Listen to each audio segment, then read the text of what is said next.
Magnanakaw ka.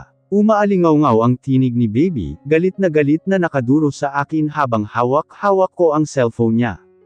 Sunod-sunod at matutunog akong napalunok. Tinago ko sa aking likuran ang cellphone, natatakot na nakatingin sa galit nilang mga mukha. Kaya pala kanina ko pa hinahanap yan at di nakikita. Kung di pa sinabi ni Eza na hinala ang kinikilos mo kanina, ay di pa namin malalaman. Akin na yan. Mabilis na nakasugod sa akin si Baby. Nagpapangabot ang kaba at takot sa dibdib ko. Subalit imbes na ibigay ay mahigpit kong hinawakan ang cellphone niya sa aking likuran, pinipilit makipag-agawan sa kanya. Ibigay mo sakin, ano ba? Sa taba ng katawan niya ay kahanga-hanga na nahihirapan siyang kunin ang cellphone niya sa manipis kong kamay. Ang kapal ng mukha mo. Nagulat ako nang sumugod din sa akin si Davina, para tulungan ang kaibigan niya. Alexa, magtigil ka na. Boses naman ni Panying ang sumakap sa lugar. Subalit wala sa kanila ang sinunod ko. Hindi ko pwedeng ibigay ang cellphone nang hindi ko nabubura ang contact information ni Hale Ana. Masakta na ako sa mga kalmat, sabunot, at sampal nila, ay hindi ko pa rin basta-bastang isusuko ito. Tinangka ko silang kalasan at takbuhan, subalit nabigo akong gawin iyon ng kompleto.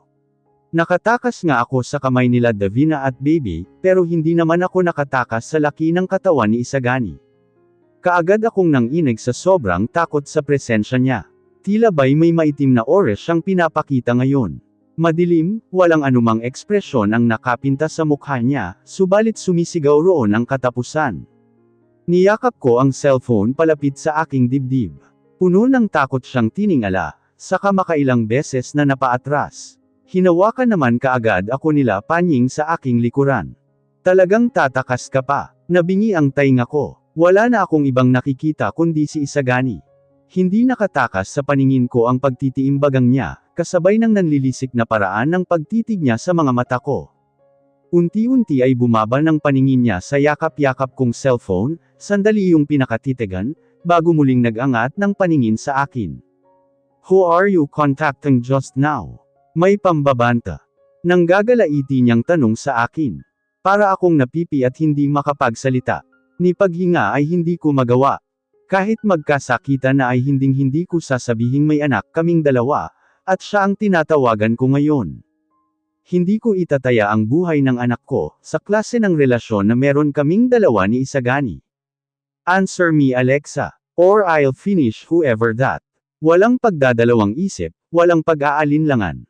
Tinaas ko ang cellphone at buwelo ng malakas, bago buong puwersang tinapon ang cellphone sa sahig, dahilan upang mawasak ito sa ilang piraso. Hindi pa ako nakontento, bago pa sila makareact ay pinagtatadyakan ko na ang screen ng cellphone, upang tuluyang itong mabasag at masira. Ang cellphone ko, tunog na kinakatay na bik na napasigaw si Baby. Nakakilos naman si Panying, malakas akong tinulak para matigil sa ginagawa, dahilan ng pagkahulog ko sa semento. Walang hiya ka, halos maputol ang ugat ni Baby sa leeg. Kakabili ko lang nito. Lahat ng importanteng bagay nandito sa cellphone ko. Hindi ako nakonsensya sa ginawa. Sa halip pa nga'y nakahinga ako ng maluwag, sa isiping hindi na malalaman ni Isagani kung sino ang kinontak ko. Sa ganoong paraan ay mapapanatili ko ang aking sekreto. Nang muli akong mag-angat ng paningin sa kanya, ay laking gulat ko sa halos hindi maipinta niyang itsura. Mas masahol pa iyon sa mukha ng isang galit na ano. Pakiramdam ko'y kaya niyang makapanakit ngayon mismo. At ako na yun.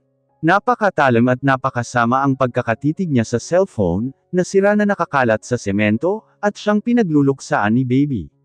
Sa maikling panahon ko siyang nakasama, ay ito ang unang beses na nakita ko ang ganoong itsura niya. Madalas ay para siyang walang pakialam sa mga bagay-bagay, at hindi natitinag sa kung anumang nasa paligid niya. Pero para makita ko ang ganitong ekspresyon sa mukha niya, ay saka ko lamang napagtatanto sa sarili na isang malaking kasalanan ang nagawa ko. At ang kaakibat niyon, ay matinding parusa malayo sa naranasan ko sa kanya kagabi. Ramil, halos ibulong niya lang iyon sa hangin, habang nagkikiskisan ang kanyang mga ngipin. Nanlaki ang mga mata ko, nang sumulpot bigla ang isang matipuno at pamilyar na lalaki mula sa kawalan. Siya yung doktor na nag-check up sa akin noon. Kakataka na nagawa niyang marinig ang mababa, At malalim na boses na iyon ni Isagani. Yes boss. Pick up the phone. Don't stop until you fix it. May pangdidiin sa tono ng pananalita niya. Naantig ang tainga ko sa narinig. Kaagad kong binungon ang sarili mula sa semento, upang sana'y damputin ang cellphone, subalit nabigo akong gawin iyon, nang maunahan ako ng lalaking doktor. Tiningnan niya pa ako sa malamig na paraan, bago umasik at tumalikod sa akin. Make sure you get the person she's contacting. Noted boss. Ang kaninang ginhawa sa pakiramdam ko, ay agad na nilukob ng matinding pangamba. Talaga bang sa sobrang makapangyarihan ni Isagani, ay magagawa niyang mabuhay ang sinira kong cellphone? Pero sinira ko na yun. May chance pa bang maayos yun, at malaman niya ang tao sa likod ng tinawagan ko? Paano na to? Ano na lang mangyayari sa anak ko, sa oras na makuha siya ni Isagani? Hindi pwede. Hindi ko pinag-isipan ang susunod kong ginawa. Tumakbo ako para habulin ang naglalakad papalayo na lalaking doktor, upang agawin ang cellphone. Subalit nabigo na naman akong gawin, nang hatakin ako pabalik ni Isagani mula sa likuran. Napakatigas ng isang braso niya, na nakayakap sa aking baywang. Hindi, bitawan mo ako. Nagpumiglas ako. Ang buo kong tuon ay nasa cellphone. Hindi nila pwedeng malaman ang pagkakakilanlan ni Duzil. Ibalik niyo sa akin ang cellphone. What Isagani had witnessed was still lingering in his chaotic mind. Malinaw na malinaw sa pandinig at paningin niya. Alexa was whispering her love to a person behind the phone. She promised she would come back to that person, and she misses him so much, that she's going crazy right now. Sino ang taong kinokontak niya? Si Brantley Maxwell. Ang taong dahilan ng pag-abandona sa kanya ng kanyang asawa. At ang taong nag-abandona rin kay Alexa sa black market para ibenta. Hindi niya maintindihan. Pakiramdam niya ay anumang oras ay sasabog ang isip at puso niya. He doesn't understand the logic behind everything that Alexa is doing. Mahal pa rin niya ang lalaking yun, sa kabila ng ginawa nito. Pero paano? Paano nagawa ng lalaking yun mabihag ang puso ng asawa niya, at mapaamo ito na parang isang matapat na aso? He watches as Alexa resists his arm. His heart felt very uncomfortable. Galit na galit siya. Unti-unti siyang nilulukob ng kakaibang klase ng selos, na noon pa man niya nararamdaman sa tuwing magkasama sina Alexa at Brantley. Ngunit mas naging triple ang nararamdaman niya ngayon. He felt as if a bulgar was intruding on his territory endlessly. An urge to hurt is already skimming in his mind. Kailangan na lamang ng isang bagay ang magpapatrigger niyon. Isagani, nasasaktan ako. Tama na. Bumalik siya sa huwisyo. Huli na nang mapagtanto niyang kinakaladkad niya si Alexa, papasok sa loob ng mansyon, partikular paakyat sa kanyang kwarto. His bedroom now is different from his, and Alexa bedroom before. Hindi niya lang misikmurang matulog sa kamang iyon, matapos nang nangyari sa nakalipas na mga taon. Para lamang papel si Alexa sa sobrang gaan ng katawan nito, at sa lakas na taglay niya. Nang itapon niya ang babae sa kanyang kama, ay agad itong tumilapon at napadiretso ng higa. He took that as an opportunity to hug himself on her. Isagani anong. Without further ado, he idly kissed her lips like a maniac. Kada pagbubuhol niya sa dila ng babae, ay ang marka ng kanyang pag-aano dito. Pakiramdam niya ay binibaliw siya ng nararamdaman ngayon. This is very unlikely for the billionaire Isagani, whom he knew before. Noon ay napakakalmado niya, na halos wala siyang ibang nararamdamang emosyon. Madali lang sa kanya ang magkontrol ng sarili, at panatilihan ang kapayapaan sa isipan niya. Pero simula nang dumating sa buhay niya si Alexa, lahat ng iyon nabago. Nawasak ang pagkatao niya nang dahil lang sa pinakasalan niya ang babaeng ito. She's ruining his life all over again. Kada tangkang paghahabol ng hininga ni Alexa, ay siyang pag-atake niya. Master please. He can see how she's trying to appease him. But still the words he heard earlier. Eyes, yes. I'm here baby. I love you. I love you so much and miss you so much baby. We promised you that I'd come back, right? Babalik ako mahal, babalik ako kahit anong mangyari, dahil mahal na mahal kita. I will never abandon you. Ilang beses iyong yumiko sa isipan niya. Nakakagalit. Nakakabaliw. Nangangati ang mga kamay niyang manakit. I will hurt every person you have contact with outside this mansion. Alexa, he threatened her after the aggressive kiss. Nakita niya ang pagbalatay ng takot sa mukha nito. That wasn't just a threat. This wasn't the first or second time he had finished someone with his bare hands. He meant every word that came out of his mouth. Nasaktan si Alexa nang buong lakas niyang sinira ang suot nitong damit. What? Are you afraid I'm going to get you pregnant? Paasak niyang tanong. Yes. I don't want your child. She cries pitifully with a broken tone. May kung anong tumusok sa puso niya dahil sa sinabi nito. She doesn't want to have a child with him. Because of Brantley. Lumabas ang ugat sa kamay niya, habang madiing sinusuklay ang kanyang buhok. How infuriating. With that he started doing her in bed. Maagang maaga pa lang ay pinatawag na ni Isagani ang kanyang mga trabahante sa loob ng mansyon. Sa kung anong dahilan, ay nabaling ang kanyang galit sa mga tauhan niya sa loob. Starting from now, whoever lets Alexa have contact with the outside world, will be punished and kicked out of the mansion. Whether the reason is lending her a phone, or even if she stole it, it will be that person's fault. I don't tolerate any act of helping her have an easy life inside my territory, nor do I let her have her way out of this place. Wala mang emosyon ay puno ng pambabanta ang mga mata niya. Whoever has objections, you can pack your things out, and find a job. Isa-isa niyang binalingan ng paningin ang mga lalaki at babaeng tauhan sa mansyon, ngunit lahat sila ay hindi nakatingin sa kanya ng diretsyo. Nanag ang mahabang katahimikan. Mukhang pinapakiramdaman din ng mga katulong ang isa't isa, at sa huli ay walang kumontra sa sinabi ni Isagani. He clicked his tongue in both annoyance and satisfaction. Alam niya sa sarili na mataas siya magbigay ng pasweldo, at hindi rin pahirapan ang pananatili ng kaayusan sa loob kumpara sa iba, kung kaya't halos wala pa siyang naging trabahante na kusang umaalis, kung di pa niya palayasin. These people knew how cruel his way of disciplining was, but because of money, their mouths are all shut. Ni walang kumukwestiyon sa kanya, maging si Panying, kung bakit ba nandito si Alexa, o ano ang pakay niya sa babaeng ito. He's the boss, so obviously, he must answer to no one but himself. If everything is clear, you may all be dismissed. Pinalaya na niya ang tensyong namamagitan sa kanya, at sa mga tauhan. Nakita pa niya ang paghinga ng maluwag ng mga ito, bago ipagkalat na umalis. Hindi rin siya nag-aksaya ng oras, at kaagad na nagtungo sa kanyang bedroom, kung nasaan nakatali si Alexa. Well, ano pa nga bang magagawa niya? Wala siyang choice kundi ang ikulong ang babaeng yun, dahil sa paulit-ulit nitong pagwawala at pagpupumiglas sa kanya. Whenever he's trying to be gentle, she finds an opportunity to break free, thinking she could easily achieve it, yet when he forced it, she still wouldn't stop breaking free. Huwag kang lalapit. Pagkapasok at pagkalapit pa lang niya sa kama, ay pinagbabato na siya ni Alexa ng mga unan, at matitigas na gamit na nakapatong sa maliit na drawer, hanggang sa mahawakan nito ang lampshade, na agad nitong binato sa kanya. Ngunit hindi man lang natinag si Isagani. Nagawa niyang masalo ang lampshade, nang hindi napupuruhan, saka magkasalubong ang kilay na hinarap si Alexa. Pakawalan mo na ako rito.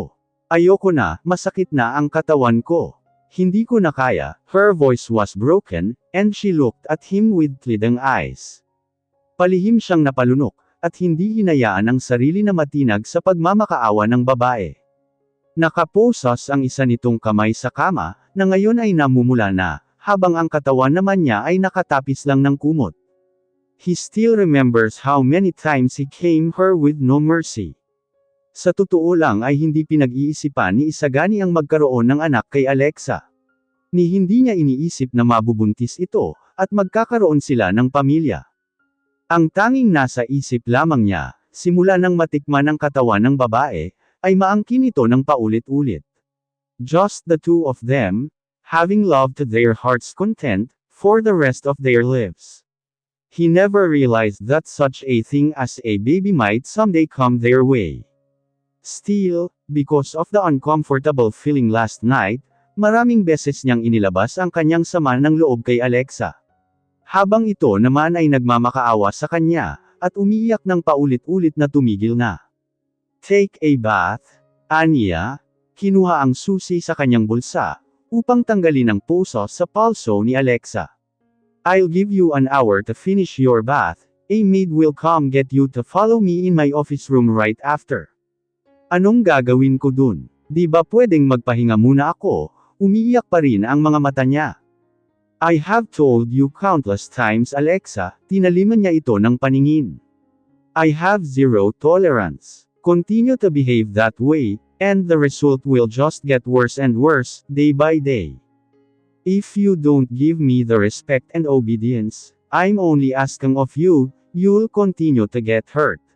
Lalo na ang taong kinontak mo, sa oras na malaman ko lang kung sino yun. Umaapoy na naman ang galit sa dibdib niya, sa tuwing may isip niya ang senaryong nasaksihan kagabi. Nakita niya ang pagbalatay ng matinding takot, at kaba sa mukha ni Alexa. Agad itong namutla, animoy tinakasan ng kaluluwa. Master please, humawak ito sa kanyang braso na hindi niya inaasahan. Sorry, hindi ko na ulit gagawin yun. Maawa ka master, pakiusap. Ganon na lang ang paglukot ng mukha niya, sa pagmamakaawa nito. Sino ang taong yun? Kusa niyang naiusal na kinatigil nito. No, it doesn't matter if you tell me or not. I have my own ways. Hindi master. Binawi niya ang braso niya, at tinalikuran si Alexa. Go and wash up. I'll wait for you in my office. Master. Narinig pa niya ang paghabol nito, at pagkahulog sa sahig mula sa kama. Nang lingunin niya ay nakita niyang nahihirapan itong lumakad patungo sa kanya, nang walang ano sa katawan. Mariin siyang napapikit, at sandali pang nahilot ang kanyang sentido sa inaakto ng babae. Talaga bang mahalaga si Brantley Maxwell sa buhay nito, at pinapamuka iyon ng paulit-ulit sa kanya? Ganon na lang ba ang takot niya na may gawin siyang masama, sa oras na malaman nito ang pinagtatagwan ng lalaking iyon? Naiinis niyang nilapitan si Alexa, sinalo ito bago muling mahulog sa semento, at bago pa sumubsob ang mukha. Binuhat niya na parang isang sanggol ang babae, at dali-dali itong pinasok sa loob ng kanyang banyo.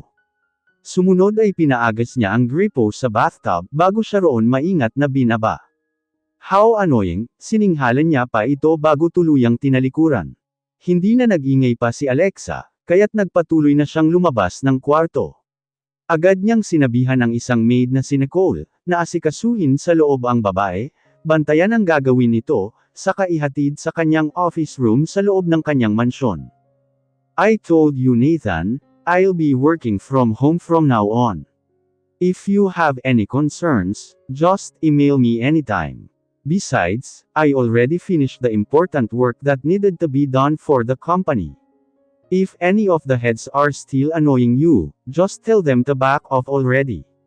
Narinig niya ang buntong hininga ng kanyang lalaking secretary, mula sa kabilang linya ng telepono. Sir, hindi naman yun ang tinutukoy ko, ang naghahanap palagi sa inyo rito sa kumpanya, ay walang iba kundi si Ma'am Candace.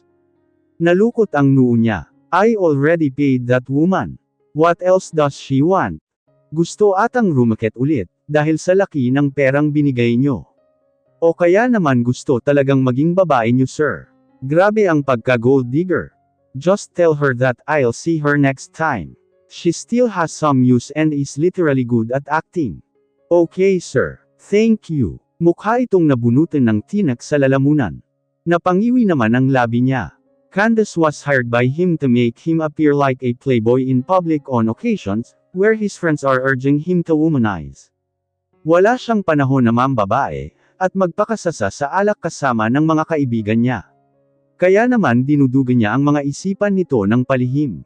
Halos magdadalang oras na rin ang lumipas, bago marinig ni Isagani ang pagbukas ng pintuan ng kanyang opisina. What took you so long? Pero kusa niyang naputol ang sasabihin, nang mapagtantong hindi si Alexa ang pumasok sa loob.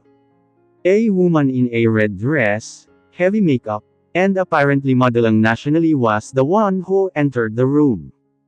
Kuya, bakit ang gulo-gulo sa loob ng mansyon mo, pagkapasok ko pa lang? At wala pa ring pumansin sa akin ni isa. Why are you still treating me this way? May pagtatampo at hinanakit nitong sabi, walang pahintulot na pumasok sa loob.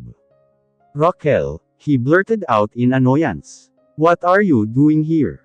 Ang sakit mo naman makasigaw. Kapatid mo pa rin ako no matter what happened in the past. Bakit ang sama-sama mo sakin? Kulang na lang ay maiyak ito sa pagtatampo. Get out before I call the guards, he panicked, but remained calm on the outside. Para ano? Walang awa na naman nila akong kaladkarin. Kuya, wag ka naman nang magalit sakin please. Miss na kita, kaya nga ako nagpunta ngayon dito. Nararamdaman ko na may masama nang nangyayari na hindi ko nalalaman, at nag-aalala lang ako sa'yo. For the last time, get out. Nagkikiskisan ang mga ngipin niya sa halo-halong emosyon. Any moment now, Alexa will enter his office room, and forsake. These two cannot meet again. Master, Alexa voice echoed the room. Mula sa gilid ng mga mata ni Isagani, ay nakita niya ang paninigas sa kinatatayuan ni Raquel kasabay ng panlalaki ng mga mata nito. Alexa, kahit walang lingon-lingon, alam na nito kung kanino ang pinanggalingan ng boses.